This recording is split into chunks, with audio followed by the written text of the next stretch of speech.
Bonjour à tous et bienvenue dans cette nouvelle vidéo. Alors aujourd'hui, comme promis lors du calendrier boursier, une analyse de valeur avec une valeur que je souhaite rentrer en portefeuille, qui est le groupe Guillain.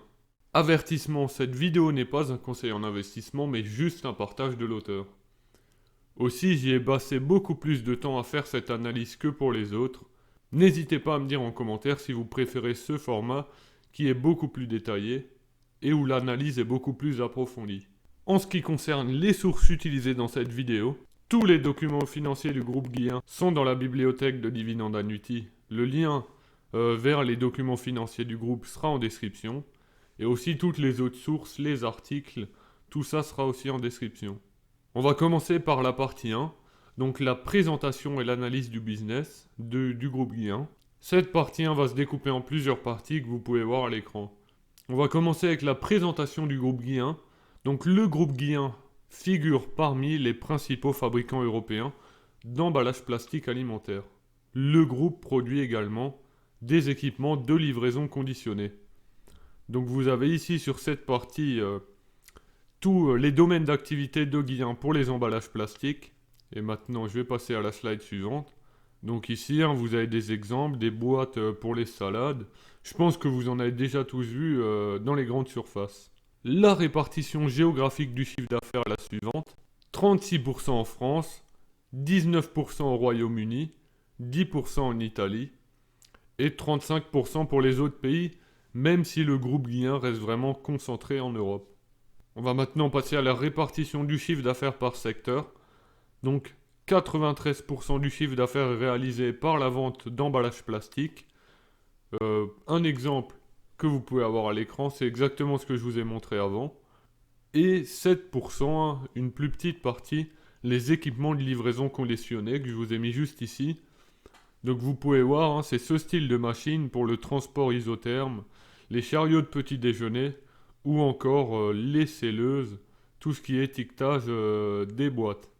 Ensuite, l'actionnariat du groupe, qui est une partie quand même importante à regarder pour une petite entreprise comme Guillain.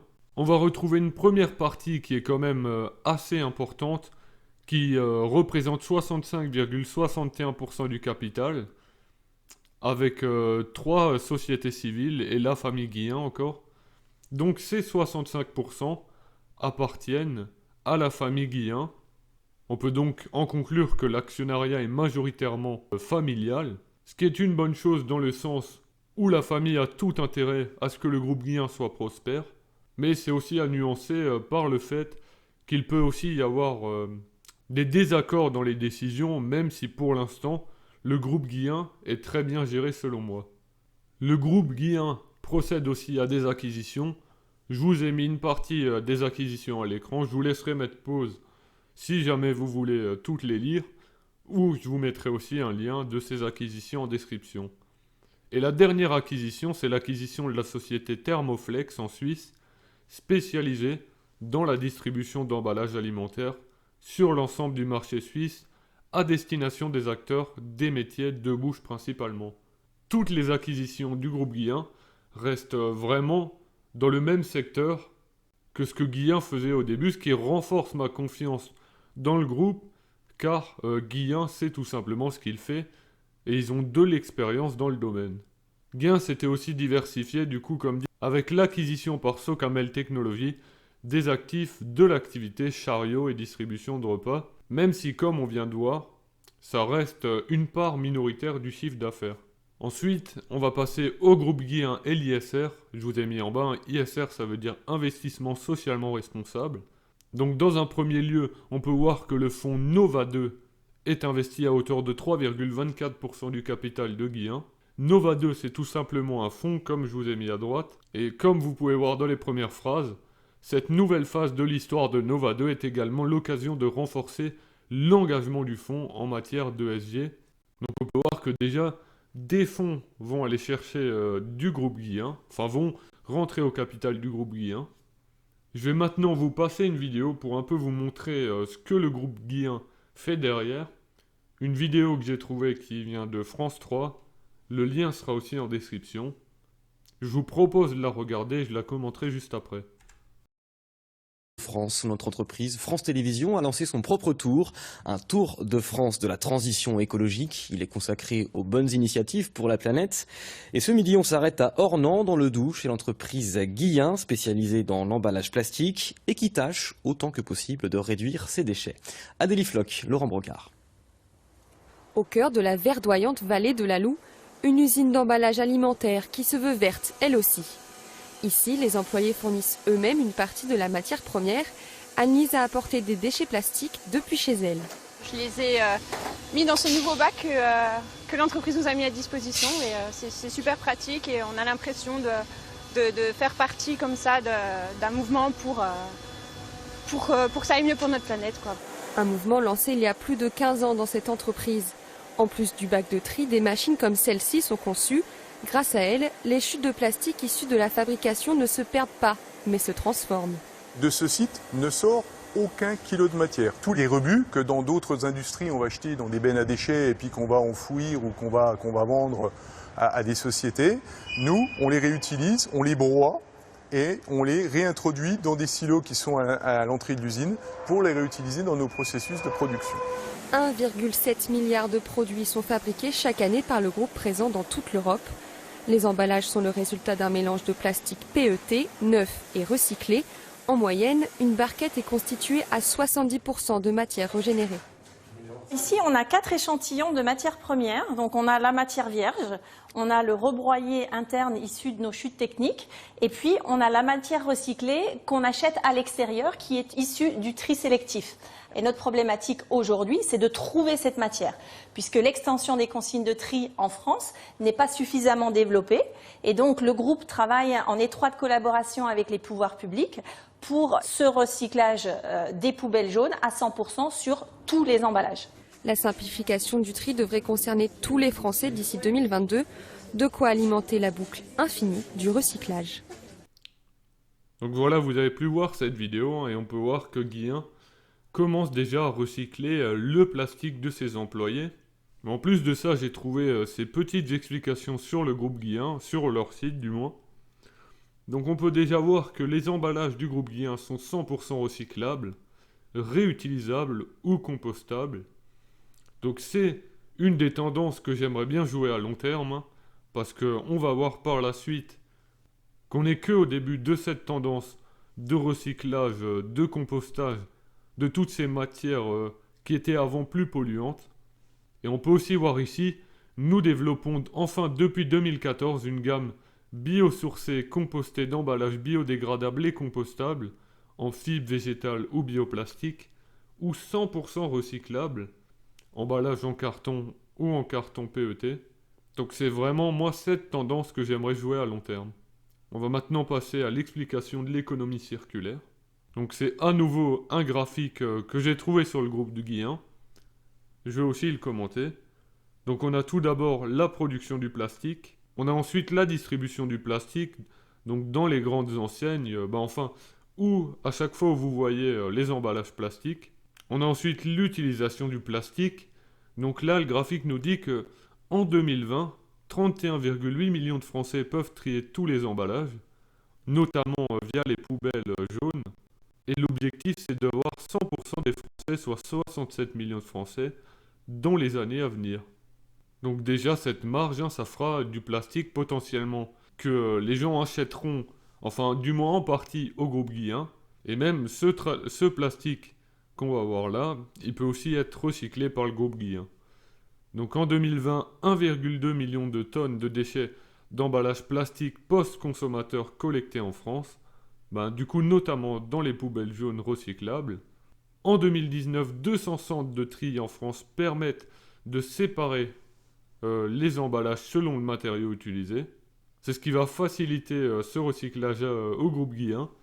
Et enfin, en 2020, le taux de recyclage s'élève à 29% pour le plastique, avec un objectif à 50% pour 2030 et 75% pour 2040 grâce à l'extension des consignes de tri.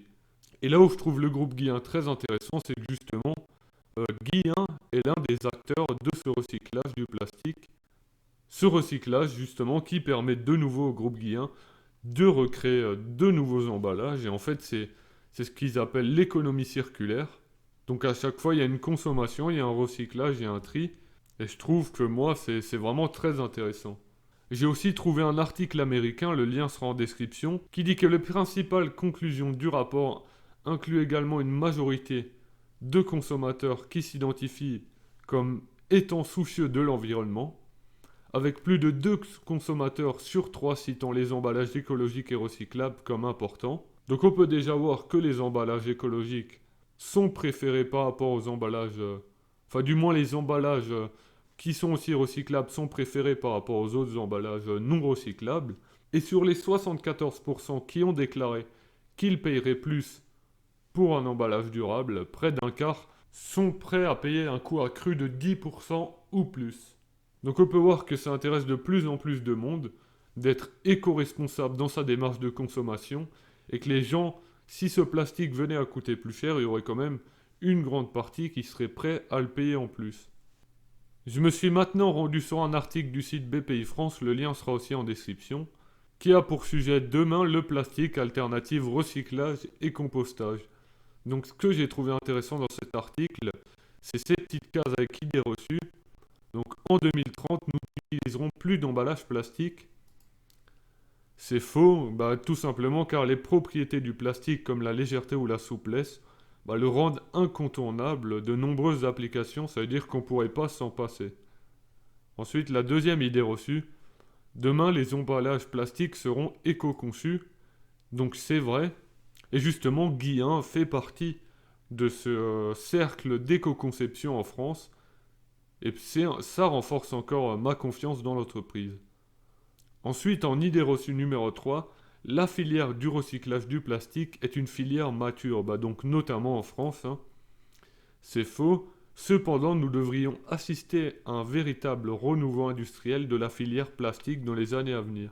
Je pense à titre personnel que Guillain est déjà très avancé par rapport à une grande partie de l'industrie française sur le recyclage du plastique.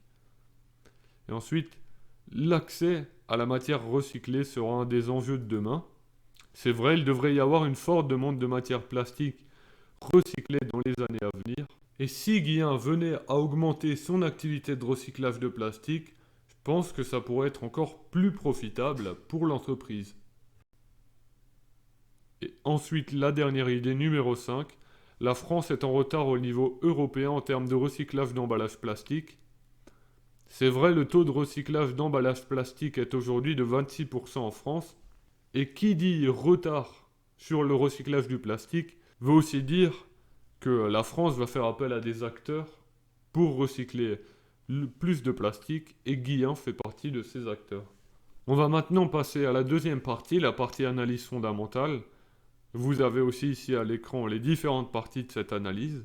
On va commencer avec le chiffre d'affaires. Donc ce chiffre d'affaires, je suis allé le chercher jusqu'à 2003 dans les bilans. Donc on peut voir que celui-ci était de 230 millions en 2003 et de 619 millions en 2020, ce qui nous donne un taux de croissance moyen du chiffre d'affaires de 5,63%. On va maintenant passer au résultat net. Le résultat net qui croît encore plus vite que le chiffre d'affaires, car depuis 2003, le taux de croissance moyen du résultat net est de 9,75%. Cette croissance qui s'est surtout accélérée à partir de l'année 2008, grosse croissance, une petite baisse, grosse croissance et à nouveau une baisse du résultat net en 2018 qui s'est aussi fait ressentir sur le cours, mais ça on le verra dans la partie analyse technique. J'ai enfin assemblé les données du chiffre d'affaires, du résultat net et de la marge nette. Vous pouvez voir l'évolution à l'écran, donc la moyenne de la marge nette depuis 2003 est 5,74 ce qui est vraiment très correct, même pas mal du tout, car cette marge nette a tendance à augmenter ces dernières années.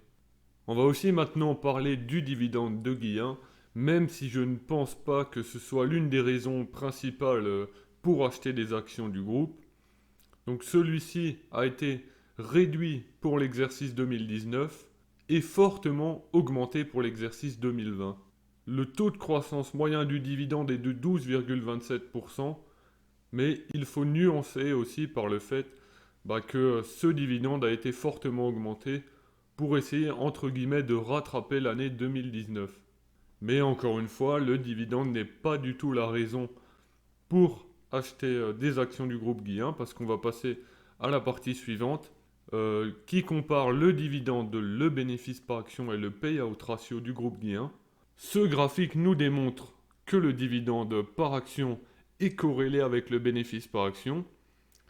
Quand le bénéfice par action baisse, le dividende baisse en conséquent, et quand celui-ci augmente, le dividende augmente en conséquent.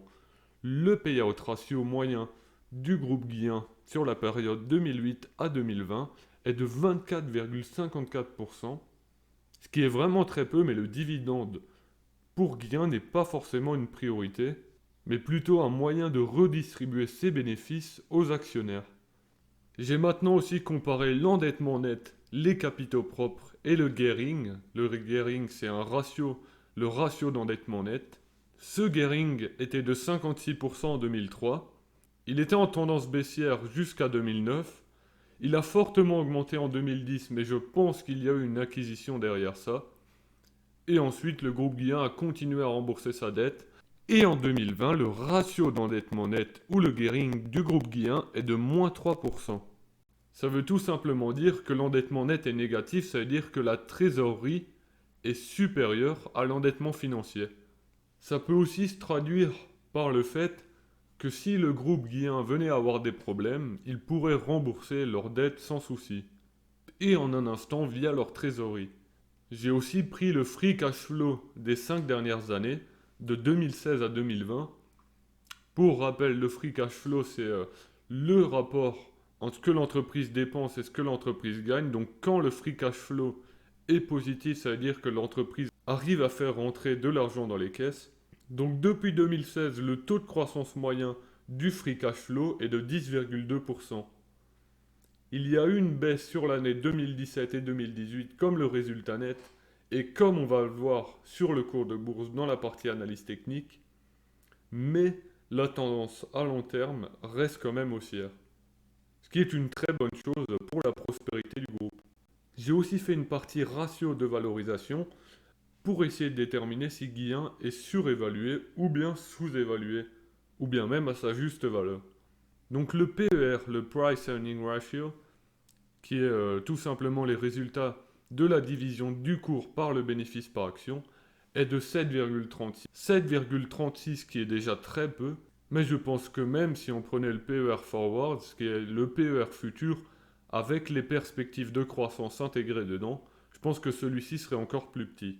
Un autre ratio qui est le Price to Book, qui est le résultat de la division de la capitalisation boursière par les capitaux propres du groupe, qui est de 1,035, ce qui est peu, voire même très correct. Et enfin, le PEGI ratio, qui est un ratio de Peter Lynch, qui veut dire Price Earning to Growth and Dividend Yield, qui se calcule en prenant la croissance des bénéfices en pourcentage, le dividende en pourcentage qu'on divise par le PER. Le dividende, j'ai tout simplement pris le rendement du dividende qu'on avait. J'ai premièrement calculé le PEGI ratio aussi en prenant le taux de croissance moyen du résultat net qu'on a trouvé juste avant. Et pour rester conservateur, j'ai retiré 30%, ce qui nous donne 6,825%. Et j'ai divisé tout ça par le PER. On arrive à un ratio d'1,42. Peter Lynch trouve ça correct, même voire bon. Et maintenant, je vais refaire ce calcul sans rester conservateur et en laissant les 9,75% du taux de croissance moyen du résultat net pour voir à combien on va arriver. Voilà, comme vous pouvez le voir juste en bas, après avoir laissé les 9,75% de taux de croissance moyen des bénéfices en pourcentage, et pour ne pas rester conservateur, mais espérer que cette croissance continue à long terme, à un tel rythme, on arrive à un PEGI ratio de 1,82. Peter Lynch estime que au-dessus de 2, le ratio est très bon. Et là, on peut voir 1,82, ça se rapproche vraiment beaucoup de 2. On va maintenant rentrer dans la troisième partie, la partie analyse technique, qui va nous permettre de déterminer une tendance du cours à long terme. Pour comprendre cette analyse technique, comme toujours, je vous invite, si vous avez envie, à aller faire un tour sur la playlist 50 leçons d'analyse technique de la chaîne Épargne, Investissement et Patrimoine, que je vous recommande très fortement, avec des leçons d'analyse technique très détaillées. Comme vous pouvez le voir sur votre gauche, hein, il y a déjà 38 vidéos dans cette playlist. Les 50 devraient bientôt arriver. Je pense que cette playlist, à titre personnel, devrait devenir une référence des leçons d'analyse technique, tout simplement car ces vidéos sont très détaillées. On se retrouve désormais sur les graphiques, donc on va d'abord essayer d'estimer la tendance à long terme du groupe Guillain. Donc on peut voir que celle-ci évoluait plutôt dans un range on va mettre un niveau de résistance, dans un range jusqu'en septembre 2013. Le titre, après la cassure de la résistance, a pris 429% jusqu'au plus haut.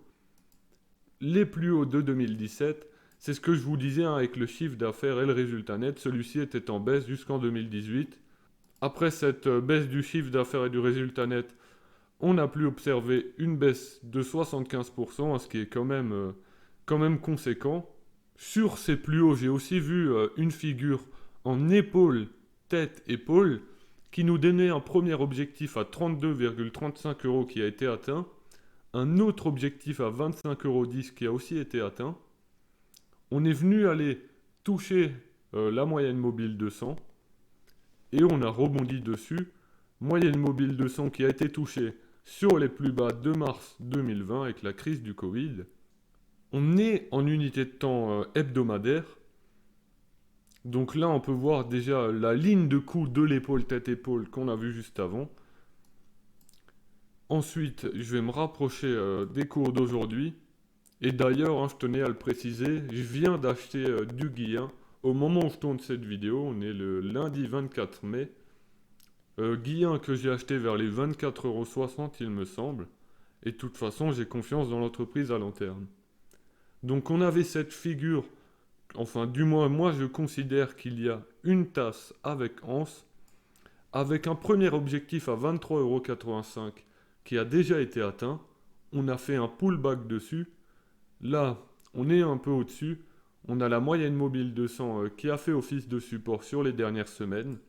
Et en reportant la hauteur de l'anse, on aurait un objectif à environ 26% de hausse. 26%, ce qui est déjà pas mal, hein, même si je ne vendrai pas à titre personnel sur cet objectif. Après, pourquoi pas un retour sur cette zone qui ferait normalement dans un premier lieu office de résistance. Et après, pourquoi pas changer de polarité et faire office de support. On aurait aussi, pourquoi pas, un niveau intermédiaire là sur le niveau des épaules. Et pourquoi pas, après, un retour sur les plus hauts. Mais je pense que la tendance haussière qu'on a repris en mars 2020 va pourquoi pas d'abord continuer jusqu'au 31,30 € ou même continuer jusqu'au 31,30 € et après revenir en tendance un peu de range et après repartir à la hausse. Et si le cours venait à baisser, ce qui est aussi possible, hein, pourquoi pas renforcer sur les 23,85 € et sur ce niveau à 21,75 €. Merci d'avoir regardé cette vidéo, n'hésitez pas à la liker et à vous abonner. N'hésitez pas non plus à me dire en commentaire si ce format beaucoup plus détaillé vous a plu, pour pourquoi pas en refaire dans le futur. Moi je vous dis rendez-vous ce week-end pour le calendrier boursier, du contenu arrive très prochainement.